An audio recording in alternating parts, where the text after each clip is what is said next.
이미 세례를 받은 분들이 대부분일 것입니다. 이 시간 다시 한번 그 세례의 의미를 마음에 재확인하기 원합니다. 막연한 그런 이해와 피상적인 상투적인 세례에 대한 이해가 아니라 세례를 통해서 하나님께서 우리에게 어떤 놀라운 은혜를, 축복을 부어주셨는지를 다시 한번 깊이 마음에 붙잡는 시간 되기를 원합니다. 먼저 우리가 왜 세례를 받아야 하는지를 봅시다. 어떤 사람들은 교회에 오래 다녔으면서도 세례 받는 것을 등한히 생각하는 사람이 있습니다. 또한 세례를 별다른 의미 없이 가벼운 것으로 대수롭지 않게 여기는 분들도 있습니다. 또 어떤 분들은 예수 믿으면 됐지, 구원 받으면 됐지, 굳이 세례를 받아야 하는가라는 그런 반문을 하시면서 이상한 고집을 부리는 분들도 있습니다. 하지만 여러분, 이 세례라는 것은 우리가 예수를 믿고 신앙생활함에 있어서 너무나도 중요한 특별한 시간이라는 거죠. 왜 우리가 반드시 세례를 받아야 하는가? 먼저 세 가지 정도로 봅시다. 우리 예수님께서 세례를 명령하셨기 때문입니다. 우리가 잘 아는 마태복음 28장 18절에서 20절, 예수님께서 우리에게 주신 지상 최대의 명령, The Great Mission, Commission에서 보면 18절에 예수께서 나와 말씀하시되 이르시되 하늘과 땅의 모든 권세를 내게 주셨으니, 이어지는 19절과 20절을 함께 읽겠습니다. 19절과 20절입니다. 시작. 그러므로 너희는 가서 모든 민족을 제자로 삼아 아버지와 아들과 성령의 이름으로 세례를 베풀고 내가 너희에게 분부한 모든 것을 가르쳐 지키게 하라. 볼지어다 세상 끝날까지 너희와 항상 함께 있으리라 하시니라. 우리 예수님께서 승천하시기 직전에 제자들에게 말씀하여 주셨습니다. 너희는 가서 민족으로, 모든 민족으로 제자를 삼으라, 이렇게 말씀하셨어요. 제자를 삼으라. 그런데 제자를 삼는 방법이 무엇이라고 기록하고 있습니까? 아버지와 아들과 성령의 이름으로 세례를 베풀라. 세례를 베푸는 것으로 예수님이 제자를 삼으라고 그렇게 말씀하셨던 것이죠. 이 말씀을 제자들에게 적용을 하면 너희는 이제 가서 세례를 베풀라 하는 명령이고, 오늘 우리에게 적용하면 사도로부터, 선지자로부터, 믿음의 선진들로부터 그 베푸는 세례를 받으라는 명령이라는 거예요. 우리 예수님께서 이 땅 가운데에서 유언과도 같은 그런 말씀을 주시면서 너희는 세례를 베풀고 세례를 받으라, 그렇게 말씀하셨기에 우리 모두는 세례를 받는 것이 마땅하고 예수님의 참된 제자가 되기 위해서 기쁜 마음을 가지고 세례에 참여를 해야 한다는 것입니다. 또한 우리가 왜 반드시 세례를 받아야 하는가? 우리 예수님도 세례를 받으시고 세례의 본을 보여주셨기 때문입니다. 마태복음 3장에 보면 우리 예수님께서 세례를 받은 내용이 나오고 있습니다. 3장 13절에서 15절에 보시면 13절, 이때에 예수께서 갈릴리로부터 요단강에 이르러 요한에게 세례를 받으려 하시니, 이어지는 14절과 15절을 함께 읽어보겠습니다. 시작. 요한이 말려 이르되 내가 당신에게 세례를 받아야 할 터인데 당신이 내게로 오시나이까? 예수께서 대답하여 이르시되 이제 허락하라. 우리가 이와 같이 하여 모든 의를 이루는 것이 합당하니라 하시니, 이에 요한이 허락하는지라. 요한은 세례를 받으시려고 오신 우리 예수님을 만류하게 되는 거죠. 아니 됩니다. 왜냐하면 요한이 베푼 세례는 회개하는 세례, 죄인들이 받는 세례이기 때문에 그렇습니다. 우리 예수님은 죄가 없지 않습니까? 죄 없으신 예수님이시기 때문에 세례를 만류하고 있는 것이죠. 하지만 예수님께서는 이렇게 말씀합니다. 이제는 허락하라. 그리고 세례를 받는 것이 모든 의를 이루는 것에 합당하니라, 이렇게 말씀합니다. 우리 예수님은 죄가 없으시지만 그 예수님께서도 세례를 받으셨다면 우리 주님의 뒤를 따르는 우리가 이 세례를 깊이 해야 할 이유가 아무것도 없다는 것입니다. 또 세례를 우리가 받아야 할 세 번째 이유는 세례를 받음으로 말미암아 우리가 하나님의 자녀가 되었다는 사실을 오늘처럼 공개적으로 모든 성도들 앞에서 자신뿐만 아니라 모두에게 확증을 하는 귀한 예식이기 때문입니다. 이 세례 예식을 통해서 우리가 누구에게 속해 있는지, 내가 그리스도인이 되었다는 자기의 정체성을 다시금 믿음으로 확인하는 귀한 예식이라는 거예요. 마가복음 1장 9절에서 11절 말씀 우리 함께 읽어봅시다. 우리 예수님께서 세례를 받으시고 어떤 일이 일어나는지 시작. 그때에 예수께서 갈릴리 나사렛으로부터 와서 요단강에서 요한에게 세례를 받으시고 곧 물에서 올라오실새 하늘이 갈라짐과 성령이 비둘기같이 자기에게 내려오심을 보시더니 하늘로부터 소리가 나기를 너는 내 사랑하는 아들이라 내가 너를 기뻐하노라 하시니라. 예수님이 세례를 받으실 때에 하늘에서 음성이 들리게 됩니다. 그 음성, 말씀을 통해서 우리는 무엇을 알 수 있습니까? 우리 예수님이 어떤 분이신지, 바로 나는 너는 내 아들이라, 하나님의 아들 되심을, 또 하나님이 기뻐하신다는 사실을, 하나님의 아들이라는 자기의 정체성과 그리고 자신뿐만 아니라 유위에 있는 모든 사람들에게 이 사실을 알게 하신다는 거예요. 오늘 우리도 세례식을 참여하면서 나 자신뿐만 아니라 모든 성도들이 함께 참여하면서 세례에 대한 그런 깊은 다시금 고백이 이루어지게 되는 것이죠. 또한 이 세례식은 마치 결혼식과 같다고 할 수 있습니다. 여러분, 결혼식을 굳이 하지 않아도 우리는 구청에 가서 혼인 신고만 하면 됩니다. 그리고 호적에 올리기만 하면 부부가 됩니다. 그 옛날 형편이 여의치 않았다거나 그리고 피치 못할 이러저러한 사정 때문에 결혼 혼례식을 하지 않고 그렇게 혼인 신고만 하고 아들, 딸 놓고 장가 시집 다 보내고 부부로 사는 것은 큰 지장이 없습니다. 하지만 그 옛날 여러 가지 이유로 말미암아 결혼식을 하지 못하고 혼례식을 하지 못한 그런 분들의 마음 한켠에는 거창하고 화려한 결혼식은 아니라도 나이가 좀 많이 들었지만 혼례 예식 꼭 한 번은 해봤으면 좋겠다, 그런 아쉬움이 남지 않습니까?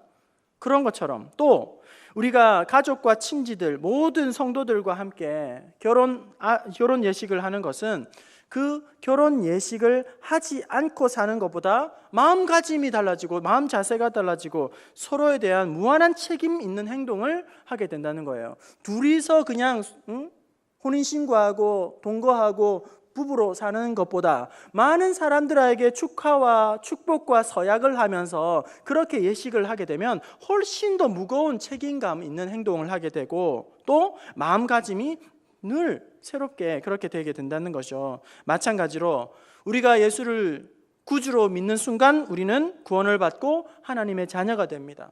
예수를 믿기만 하면 우리는 천국에 들어갈 수 있는 천국 시민권을 얻게 됩니다. 하지만 우리가 이 세례를 받음으로 말미암아 자기의 정체성을 모든 사람들 앞에 공개적으로 확인하고 내가 예수께 속한 사람이라는 것을, 내가 예수 믿는 사람이라는 것을, 구원의 확신과 믿음의 확신을 깊이 한 번 더 마음에 새기는 귀한 시간, 그리고 그리스도에 대해서, 교회에 대해서, 성도들에 대해서 더욱 사랑하는 마음을 품게 되는 귀한 시간이 바로 이 세례 예식이라는 거예요. 이렇게 우리가 세 가지 정도로 왜 우리가 세례를 반드시 받아야 되는가, 우리 예수님께서 세례 받으라고 말씀하여 주셨기 때문에, 그리고 세례를 통해서 우리 예수님이 친히 모범을 보여주셨다는 것, 그리고 이 세례 받음으로 말미암아 신앙의 무한한 유익과 함께 은총이 있다는 사실을, 그래서 여러분 세례식은 우리가 해도 되고 안 해도 되는 그런 기호가 아니라, 선택이 아니라 이 세례식을 반드시 받아야지만 한다는 사실을 확인을 하여 보았습니다. 그리고 그 다음에 우리가 세례에 관한 또 의미에 대해서도 우리 잠시 한번 살펴봅시다. 세례를 받고 다 세례 교인이 되었는데 여러분, 이 세례가 너무 막연하다거나 세례에 대한 의미가 너무 박약한 우리의 모습은 아닌지, 이 시간 우리 이 세례를 너무 과소평가하지 마시고 세례를 통해서 주신 하나님의 놀라운 특권과 영광을 다시 한번 마음속에 깊이 새기는 귀한 시간 될 수 있기를 바랍니다. 이 세례는 어떤 의미가 있을까요? 먼저 세례는 죄 사함을 받는 표를 의미한다는 거예요. 사도행전 2장 38절 말씀을 보시면서 세례의 의미를 다시 한번 새겨봅시다. 읽어볼게요. 시작. 베드로가 이르되 너희가 회개하여 각각 예수 그리스도의 이름으로 세례를 받고 죄 사함을 받으라. 그리하면 성령의 선물을 받으리니. 죄 사함을 예수 그리스도로 이름으로 세례를 받고 죄 사함을 받으라. 이 세례라는 단어는 히브리어로 라하츠라고 하는데, 이 라하츠의 의미는 물에 잠그다, 물로 씻다, 목욕하다, 깨끗하게 하다, 그런 의미가 있어요. 구약에서 라하츠의 행위를 보게 되면 정결 예식으로 나타나게 되는데, 제사장들이 예식을 거행하기에 앞서 그 몸을 깨끗하게 물로 씻고 또 깨끗한 의복을 입고 예식을 거행하는 것처럼, 그리고 또 회막으로 나아갈 때에 물두멍에서 물로 깨끗하게 씻음으로 말미암아 하나님의 사람이라는 것을 거룩하게 구별하고 성별되었다는 그런 의미가 있죠.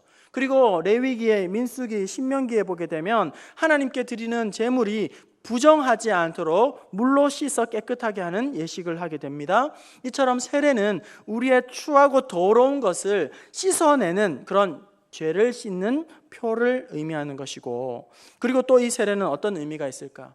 바로 그리스도와의 연합에 대한 의미가 있다는 거예요. 오늘 본문 말씀 로마서 6장 3절과 4절 우리 다시 한번 읽어볼까요? 세례에는 어떤 의미가 있는지 함께 읽어봅시다. 시작. 무릇 그리스도 예수와 합하여 세례를 받은 우리는 그의 죽으심과 합하여 세례를 받은 줄을 알지 못하느냐? 그러므로 우리가 주의 죽음과 합하여 세례를 받음으로 그와 함께 장사되었나니, 이는 아버지의 영광으로 말미암아 그리스도를 죽은 자 가운데서 살리심과 같이 우리로 또한 생 가운데서 행하게 하려 그리스도와 연합하여 세례를 받았다, 이렇게 기록하고 있습니다. 여러분, 그리스도와 연합하여 세례를 받았다는 것은 그리스도와 이제는 접붙임을 받았다, 연결되었다, 이제는 한 몸이 되었다라는 거예요. 세례를 받을 때에 목사가 물로 이렇게 세례 예식을 거행하게 됩니다. 성부와 성자와 성령의 이름으로 세례를 주노라. 이렇게 머리에 물로 예식을 하지만 그 예식의 본래의 뜻은, 빙산이 있으면 빙산의 위에 부분이 일부분이잖아요. 물로 세례를 주는 것이 빙산의 눈에 보이는 것이라면, 그 보이지 않는 물 밑에 잠겨있는 거대한 밑바탕이 뭐가 되냐면, 바로 본뜻은 예수님이 십자가에 못 박혀 죽으실 때에 나도 함께 예수님과 십자가에 죽었다는 것을 세례로 하는 것입니다. 예수님이 십자가에 죽으실 때에 나도 함께 죽었다. 그리고 예수님이 다시 살아나실 때에 나도 예수님과 함께 연합되어서 다시 새 생명을 얻었다. 그런 의미가 이 세례 안에는 있는 것이에요. 여러분, 우리는 예수님이 나의 죄를 대신하여 십자가에 죽으셨다는 것을 믿습니다. 그런데 여러분, 나의 죄를 대신하여 십자가에 죽으셨다는 그 믿음만 있는 것이 아니라, 우리 예수님이 십자가에 죽으실 때에 나도 예수님과 함께, 나도 예수님과 연합하여 예수님과 한 몸이 되어서 십자가에 우리 예수님이 죽으실 때 나도 함께 죽었다는 사실도 우리는 믿어야 한다는 거예요.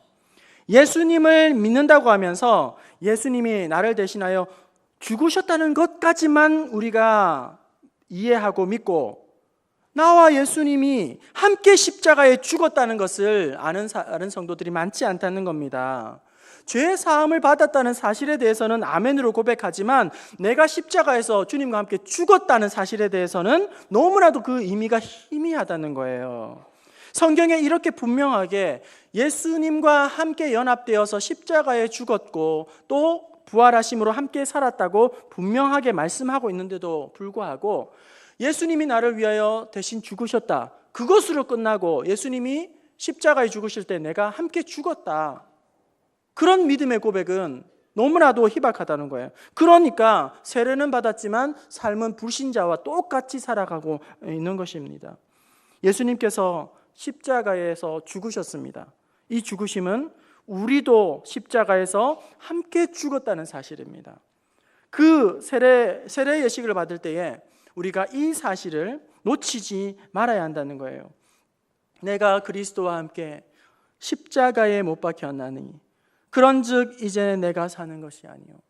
여러분, 이제 고난주간과 또 부활절을 앞두고 살아가고 있습니다.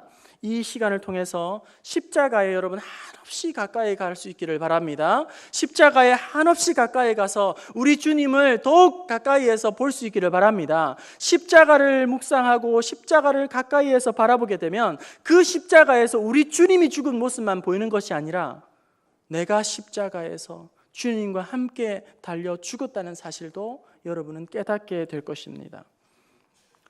마지막으로 세례는 어떤 의미가 있을까요? 그리스도로 옷 입는 의미가 있습니다. 갈라디아서 3장 27절 말씀 보시겠습니다. 갈라디아서 3장 27절 읽어보겠습니다. 시작.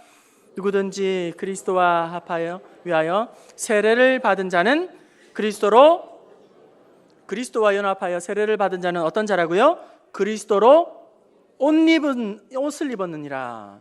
여러분, 우리가 어떤 옷을 입느냐에 따라서 말과 행동이 달라질 수 있을까요? 네, 달라질 수 있습니다. 똑같은 사람이라도 말끔하게 정장을 입혀놓으면 아주 점잖게 행동하려고 노력하고 점잖게 말하려고 그렇게 애를 씁니다. 하지만 똑같은 사람이라도 방금 전까지도 멀쩡하던 사람이 남자의 경우 예비군 군복을 입혀놓으면 이상하게도 엉터리 같은 행동을 하기 시작합니다. 무질서하게 행동하기 시작하고 아무 곳이나 털썩털썩 주저앉고 다른 사람을 따라서 노상방뇨까지도 서스름 없이 하는 그런 진상짓도 합니다. 똑같은 사람인데 어떤 옷을 입혀 놓았느냐에 따라서 말투가 달라지고 행동이 달라지고 마음가짐이 달라지고 모든 면에서 달라지게 된다는 거예요. 무엇을 우리가 옷 입었느냐에 따라서, 여러분, 물속에 들어가는 사람은 잠수복을 입어야 하는 것이죠. 그리고 우주 공간으로 나가는 사람들은 우주복을 입어야 합니다. 운동하는 사람은 운동복을 입어야 합니다. 군인은 군화와 군복을 착용해야 합니다. 그렇다면 예수 그리스도와 연합하여 세례를 받은 우리는, 세례를 받아 하나님의 자녀가 된 우리는 어떤 옷을 입은 사람이라고 말씀하고 있습니까? 그리스도로 옷을 입은 사람이라고 이야기를 합니다. 그리스도로 옷 입은 우리가 어디를 가든지 그리스도인답게 말하고 그리스도인답게 행동하고 그리스도의 향기를 나타내고 어디를 가든지 빛과 소금의 사명을 감당해야 하는 것입니다. 그런데 그리스도로 옷 입은 우리가 거짓말만 하고 실실하고 또 남들을 속이거나 엉터리 같은 그런 행동을 하면서 남이 보이지 않는 곳에서, 은밀한 곳에서 죄된 모습으로 또 반칙하고 불법을 행하고 그렇게 그리스도로 옷 입고 살아가면서도 부끄러운 행동을 하는 사람들이 있을 때에 우리 예수님이 욕을 먹는 것이죠. 교회가 비난과 정죄와 욕을 먹게 되는 것이죠. 하지만 그리스도로 옷 입은 우리가 진실함과 바름과 정직함으로 거룩한 하나님의 백성답게 착한 행실을 통해서 세상을 새롭게 하고 세상을 정화시키고 세상을 치료하고 세상에 감동을 주고 세상에 하나님의 축복의 통로로 살아갈 때에 하나님이 영광을 받으시고 하나님 앞에서 우리가 믿음의 사명을 잘 감당하게 하실 줄로 믿습니다. 이상으로 세례에 어떤 의미가 담겨 있는지를 우리가 살펴보았습니다. 이 세례에는 우리의 추한 죄가 깨끗하게 씻음받았다는 그 깨끗함의 표가 있습니다. 또한 이 세례에는 주 안에서 우리가 주와 함께 죽고 절반 정도 죽었다가 살아나는 것이 아니라 잠시 기절했다가 다시 깨어나는 정도가 아니라 완전히 주님과 함께 십자가에서 우리가 죽고 주님과 함께 다시 살아난 새 생명을 얻었다는 사실을 기억할 수 있는 세례 예식이 되어야 한다는 것과, 그리고 이 세례는 그리스도로 옷 입는 것을 의미한다고 말씀을 드렸습니다. 이제 세례를 받은 우리 사랑하는 형제 자매 여러분, 그리고 세례 예식에 동참한 우리 성도들, 하나님의 자녀가 되고 또 하나님의 구원받은 백성이 되었습니다. 예수님의 참된 제자로 선언하였습니다. 이제 하나님의 자녀된 우리는, 하나님의 구원의 백성된 우리들은 그에 합당한 사명과 책임을 감당해야 하고 또 그 세례 안에 담아 놓으신 놀라운 특권과 축복을 날마다 기억하면서 감사와 감격과 기쁨이 넘쳐가는, 그리고 앞으로 세례받은 자로서의 귀한 직분과 책임도 잘 감당함으로 말미암아 그리스도로 옷 입고 하나님 앞에 기쁨이 되고 모든 사람들에게 사랑과 칭찬을 받는 하나님의 자녀 될 수 있기를 주님의 이름으로 축원합니다.